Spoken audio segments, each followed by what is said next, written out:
Have you ever thought that a dog crossing a border could almost start a real war between two countries? Not a metaphor. A real dog, tail wagging, four paws, ran across a national border. And within 24 hours, shots fired, people dead, and the League of Nations scrambling to step in.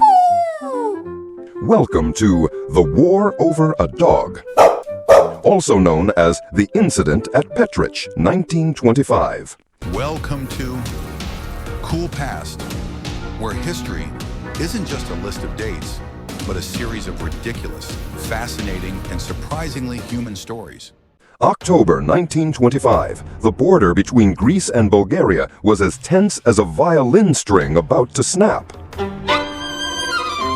The two countries had just come out of the Balkan Wars and pretty much hated each other's guts.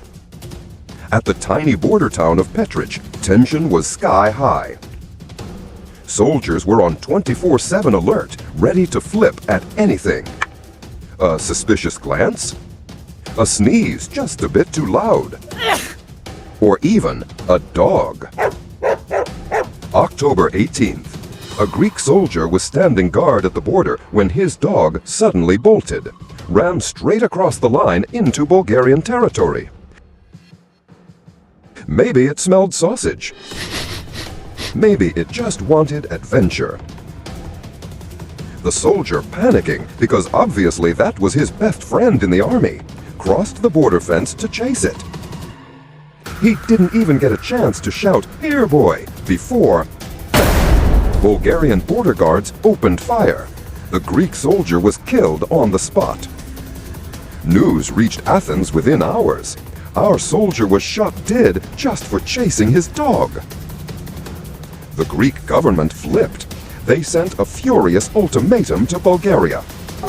Apologize. Punish the shooter. Pay compensation.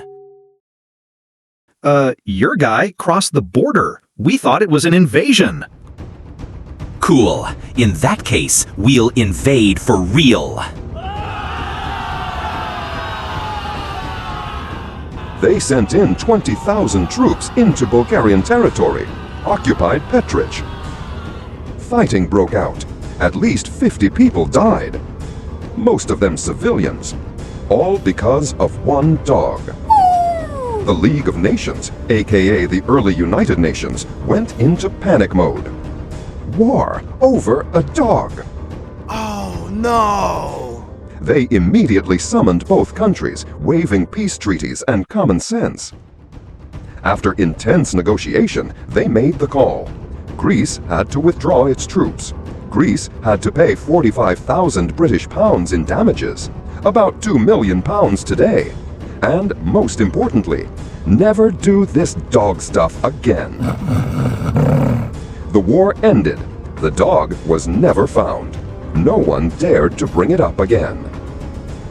They say war is a serious business, but turns out some wars start for the dumbest reasons. One tiny dog, one loyal soldier, one bullet. Boom. International crisis. Moral of the story? Whatever happens, if your dog runs across the border, just let it go. Chasing it might start a global war. If you think history is crazier than fiction, hit that subscribe button because we've got a whole shelf of real but stupid stories coming your way.